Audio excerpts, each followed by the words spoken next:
Indian Partnership Act and Limited Liability Partnership Act. Indian Partnership Act studied under 6 heads: nature, rights, duties, formation, reconstitution and dissolution. Nature of partnership. Partnership is a relation between persons who have agreed to share the profits of a business, the business carried on by all or any of them while acting for all. Mere receipt of a share in the profits of a partnership firm doesn't make a person a partner. To become a partner, one has to be a part of the partnership agreement. Parties to a partnership agreement are individually called partners and collectively they are called a firm. Firm name is the name under which the business of the partnership is carried on. Whether a person is a partner or not is decided by looking into the real relationship between the parties under the contract. Where the contract between partners provides for the duration of partnership or the end point for determination of the partnership, such a partnership is called partnership for a fixed term. Where the contract of partnership doesn't provide for the duration of partnership or it doesn't indicate the point of determination of the partnership, and even where it specifies the duration, if the partners continue their business even after the duration, in both cases the partnership will be known as partnership at will. A partnership which is formed for a particular adventure or undertaking, and at the completion of the said venture or activity the partnership is dissolved, such a partnership is known as particular partnership. Where the scope of the business of a partnership is not defined and it is to carry out business in general, such a partnership is called general partnership. Partners, 5 types: working partner, sleeping partner, limited partner, partner in profits and nominal partner. Contribution of capital comes from everyone except nominal partner. Participation in the management largely by the working partner. Partner in profits shares only profits. Nominal partner doesn't share profits or losses. The remaining 3 share profits or losses. Liability is limited in respect of limited partner. In all other cases it is unlimited. To the outside world, partners who are known and visible are working partner and nominal partner. The mutual rights of partners is decided by the terms of partnership. For participation in the conduct of business, partners are not eligible for any remuneration. Unless the contract states otherwise, partners share both profits and losses equally. Where the partnership deed talks of interest on capital, such interest can be paid only when the partnership makes profits, as it has to be paid only out of profits of the firm. An interest of 6% per annum is payable to a partner who makes payment or advance beyond the amount of capital. He will also be indemnified for payments made or liabilities incurred, provided it is incurred in the proper conduct of business for protecting the firm from loss, and it was done under circumstances as would be done by a person of ordinary prudence. Similarly, a partner is obliged to indemnify the firm for any loss caused by his willful neglect in the conduct of the business of the firm. Among the duties of partners, the general duty to carry on the business to the greatest common advantage, to be just and faithful to each other, and render true accounts and full information with transparency. For all losses caused to the firm due to fraud or negligence,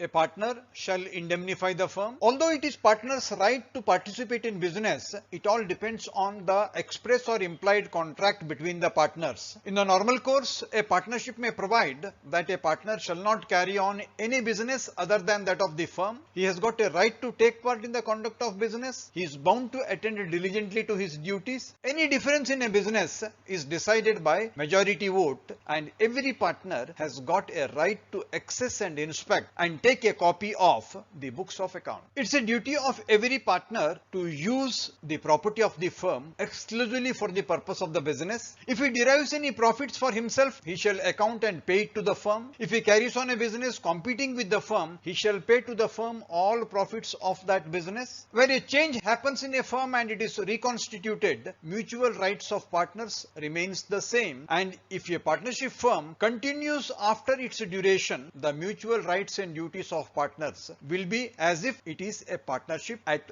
will. The office of the registrar of firms is relevant for formation of a partnership. Registrars are appointed by state governments and their areas are defined. An application for registration is submitted submitted to the registrar along with details of firm name, places of business, names and address of partners and duration of the firm. Each person signing the statement will verify in the prescribed manner and the firm name shall be in conformity with the approval of the registrar of firm. Once the registrar finds the application to be in conformity with section 58, he will record an entry in the register and the firm is registered, and it is the duty of the firm to file alterations subsequent to registration, be it in firm name, place of business, branches or names and addresses of partners or anything pertaining to dissolution of the firm. Non-registration of a firm creates disabilities for the firm and its partners. Where a firm is not registered, no suit can be filed on behalf of a partner against the firm or other partners, and also on behalf of the firm, no suit can be filed against any third party. But non-registration will not affect the right of a partner to sue for dissolution or to sue for accounts of a dissolved firm or to realize property of an insolvent partner. Under Reconstitution, there can be admission of a partner subject to consent of all existing partners and the new partner liable for acts done after he became a partner. Retirement is permitted with the consent of all partners or as per the express agreement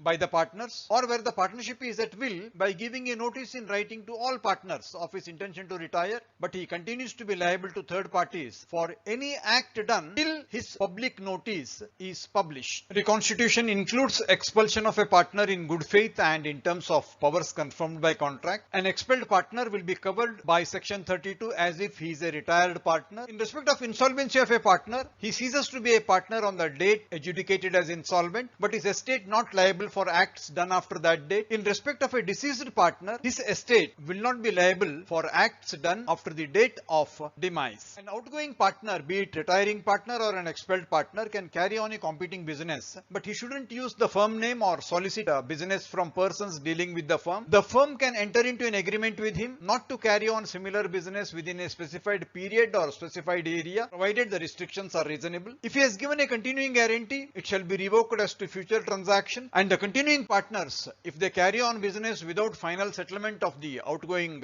partner, the outgoing partner is entitled to his share of profits attributable to the property belonging to him in the firm, or he is eligible for interest at the rate of 6% per annum. Dissolution of a partnership is permitted by agreement when with the consent of all partners it can be dissolved, or it is required to be dissolved compulsorily when all but one or all partners are adjudged insolvent or the business of the firm is rendered unlawful on the happening of any event.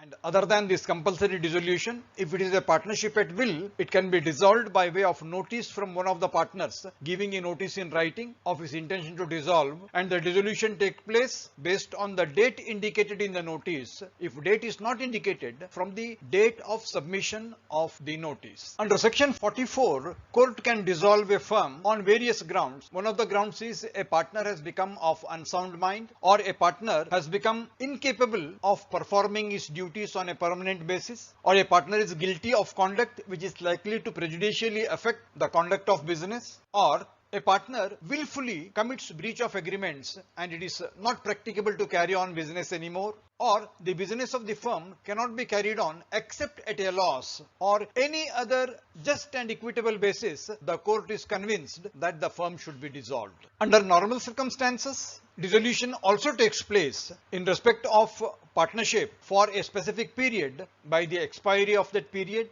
in respect of a partnership for a particular adventure on the completion of that adventure, or by the death of a partner, or by the adjudication of a partner as an insolvent. All these in the normal course. Even after dissolution, partners continue to be liable to third parties until public notice is issued. Partners are entitled to have the business wound up, pay the debts and liabilities, and get the surplus distributed among themselves. The property of any partner is first applied in payment of his personal debts. Surplus only will be available for payment of firm's debts, and the firm's priority will be losses paid out of profits, then out of capital, and lastly by contribution from partners in the profit sharing ratio. Assets of the firm are distributed in the order of debts of the firm to third parties, followed by return of advances from partners, then return of capital, and if residual surplus comes, it will be distributed distributed to partners in the profit sharing ratio. Section 54 provides that the partners, upon dissolution or in anticipation of dissolution, can make an agreement that some or all of them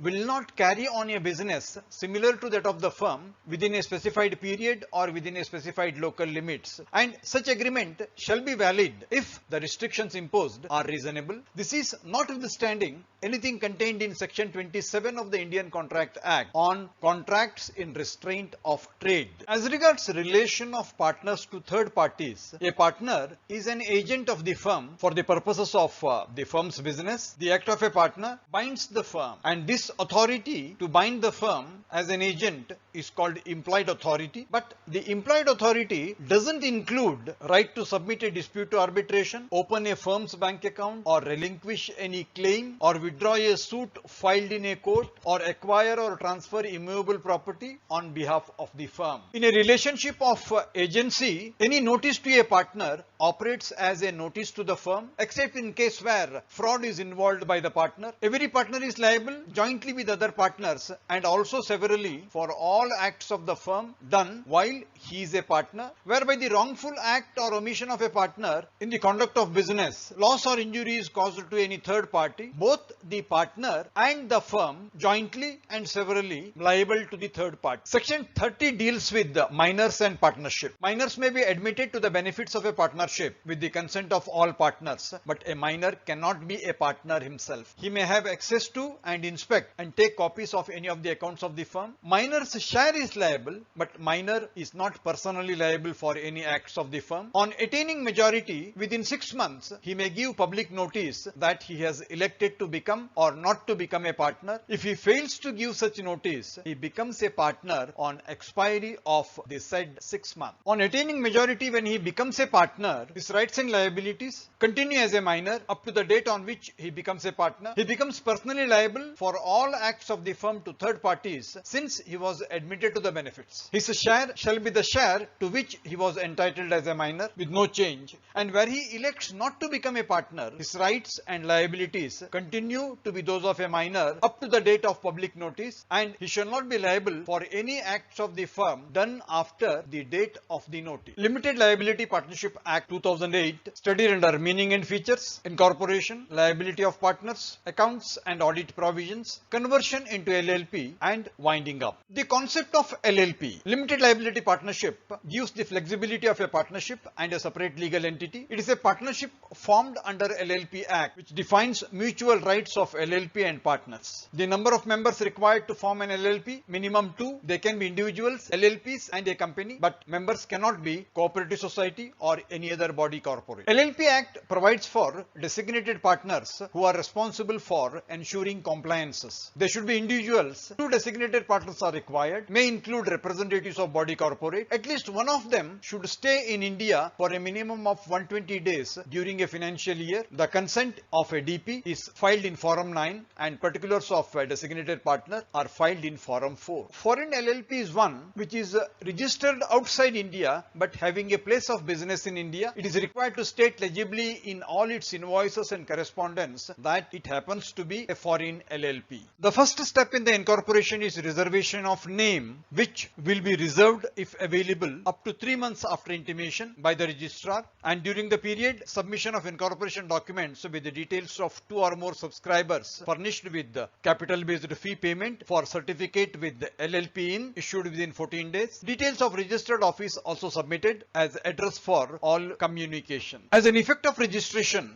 an LLP becomes eligible to sue and be sued. It can acquire and dispose property in its own name, and it can act as a body corporate using its common seal, and its name could be changed with the consent of requisite members, or when the government directs the name to be changed, it has to be done within 3 months. On change of name, fresh certificate will be issued and the new details has to be used in all subsequent correspondence. LLPs have the privilege of changing their registered office within the territory of the registrar or within the state or interstate. There is a requirement of 21 days notice in a vernacular and English daily, more particularly in respect of interstate movement. Consent of secured creditors required to be obtained, and also filing with the necessary details required to be done at registrar within a period of 30 days. An agreement between subscribers defines the relationship between partners It has to be ratified by all partners within 30 days of incorporation and filed 30 days thereafter. Any changes also to be filed within a period of 30 days. If there is no agreement formally filed, first schedule to the Act applies. As for liability, cessation of partnership interest can happen as per agreement, or it can be on the death of a partner, or on dissolution of LLP, or based on a court order in the event of insolvency or unsound mind.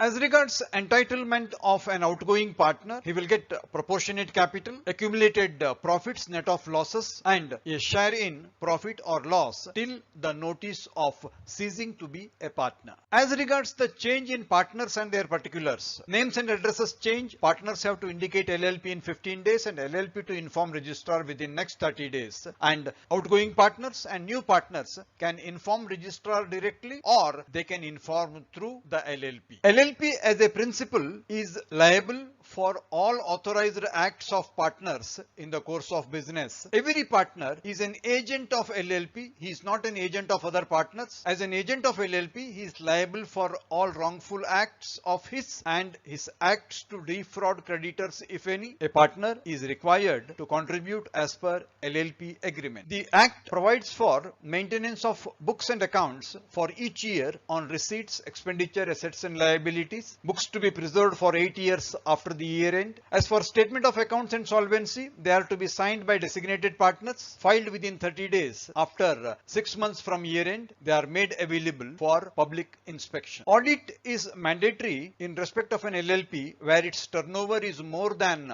rupees 40 lakhs or its capital contribution is greater than 25 lakhs. The auditor has to be appointed at least 30 days before year end, and his reappointment, removal, resignation or treatment of casual vacancy will be as per terms indicated in the LLP agreement. An LLP's annual return has to be signed by a company secretary where the turnover exceeds rupees 5 crores or the contribution of capital is greater than rupees 50 lakhs. It will be available for public inspection and shall be signed by a designated partner. As regards preservation of records, incorporation document, LLP agreement and notice of situation are permanent documents to be preserved, and as regards liquidation accounts, they shall be preserved for 21 years, and as for other papers, the duration ranges between 3 years and 5 years as specified item wise in the Act. Registrar has the power to summon and seek details from partners, designated partners and employees, both past and present. LLP Act provides for creation of LLP by conversion of firm. Only existing partners can convert into an LLP by way of transfer of assets and liabilities from firm into the new LLP. The firm shall apply to registrar with incorporation documents and statements by all partners. If the registrar refuses, the firm can appeal to tribunal. Just like firms, even private limited companies can convert themselves into LLP, but they shall comprise all shareholders and none else. The company shall apply to registrar with incorporation document and statements by all shareholders and can appeal to tribunal if registration is refused. Public companies which are not listed on any stock exchanges, means unlisted public companies, are permitted to be converted into an LLP, once again comprising all shareholders and none else, using the same process, and can appeal to tribunal if the registration is refused. Conversion has essential effects and requirements. An LLP to inform ROC within 15 days that all property and whole undertaking vests in LLP. The erstwhile entity will be dissolved and removed from register of firms or companies. All pending proceedings are continued by or against the new LLP. Conviction, ruling, judgment will be enforced against LLP. 12 months from registration, every correspondence from the LLP shall state converted into LLP from the name and registration of the converted entity. A voluntary winding up under the winding up process involves essential steps like resolution to wind up, obtaining approval of creditors subsequently, declaration of solvency and publication of newspaper notice to that effect, followed by appointment of liquidator, getting the report of liquidator to partners and creditors for 2/3 approval within 30 days, winding up report to be filed with the registrar within 15 days, and then apply to tribunal to order dissolution of LLP. LLP to file tribunal order with the registrar within 30 days. days, and the Gazette notification from the registrar will be the final step to ensure the LLP stands dissolved. LLP liquidator is quite crucial for the process of winding up. He is required to file disclosure of conflict of interest on appointment and during every stage of the assignment. He may be removed by tribunal on application from registrar or by the appointing partners or creditors. After notice and hearing, he is required to maintain register and proper books of account,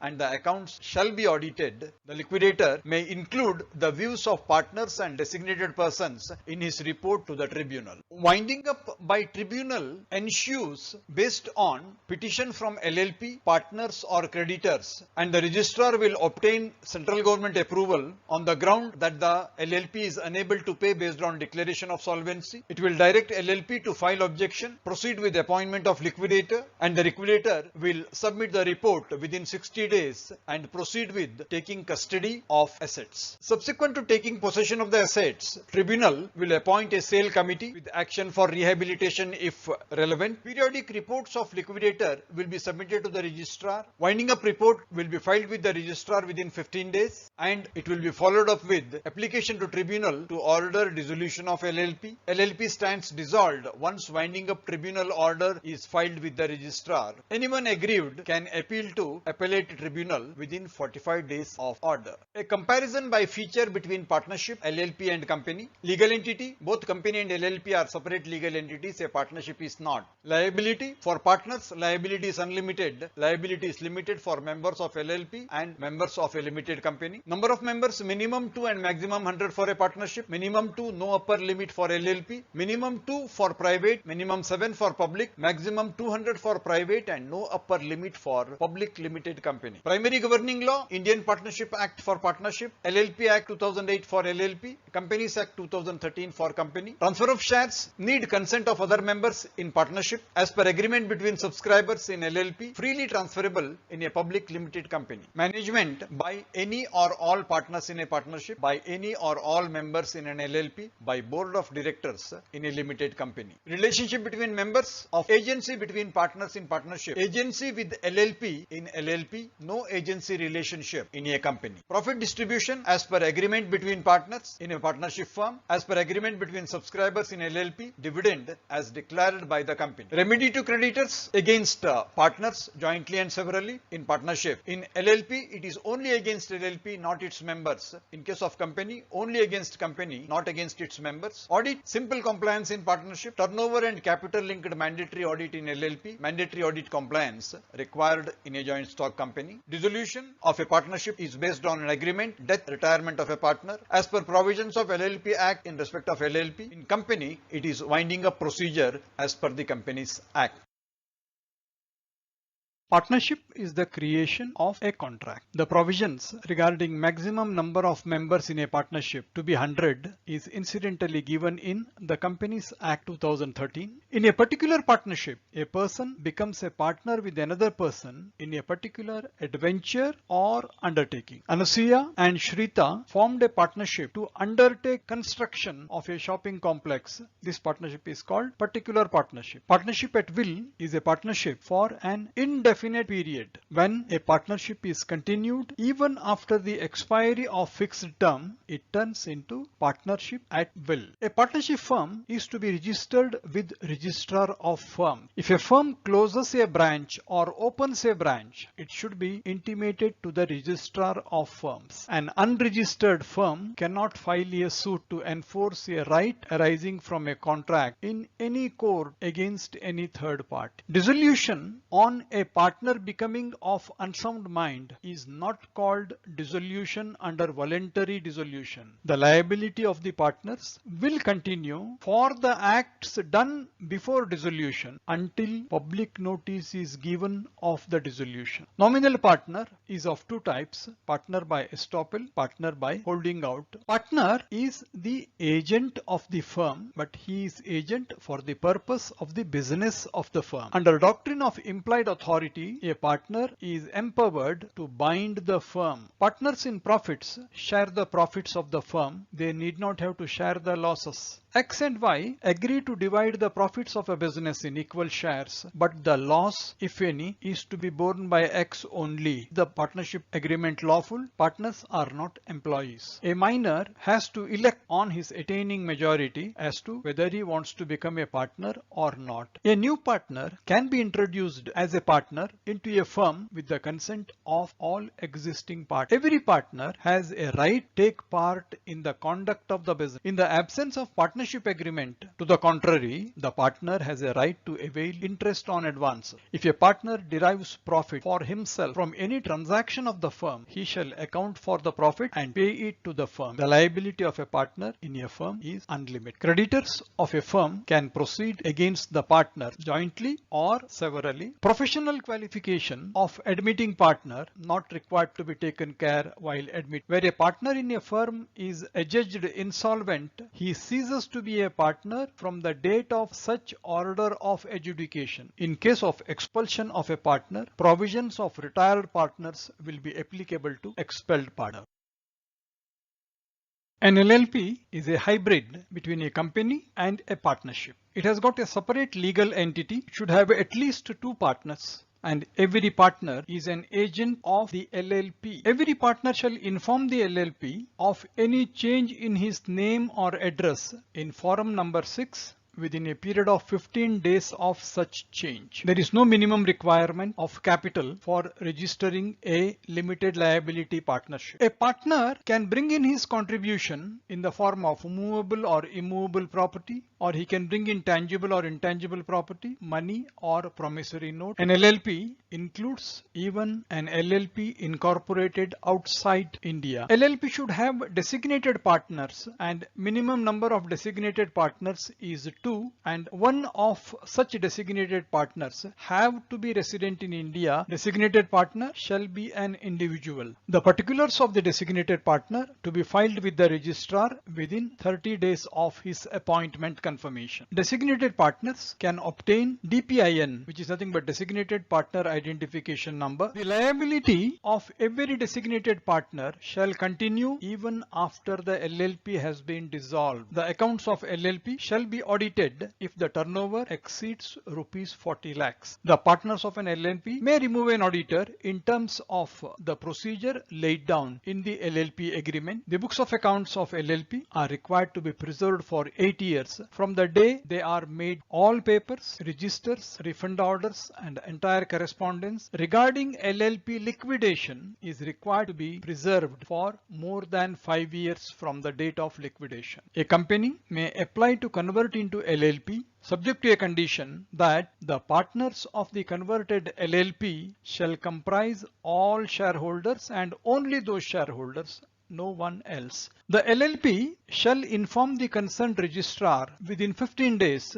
about the conversion and the particulars of LLP. The Act does not allow conversion from listed company into LLP. The central government may appoint an inspector to investigate the affairs of the LLP if not less than 20% of the total number of partners make an application to the central government. Where an LLP is not carrying on any business for a period of 2 years or more, the registrar could remove the name of the LLP from the register maintained on limited liability partnerships.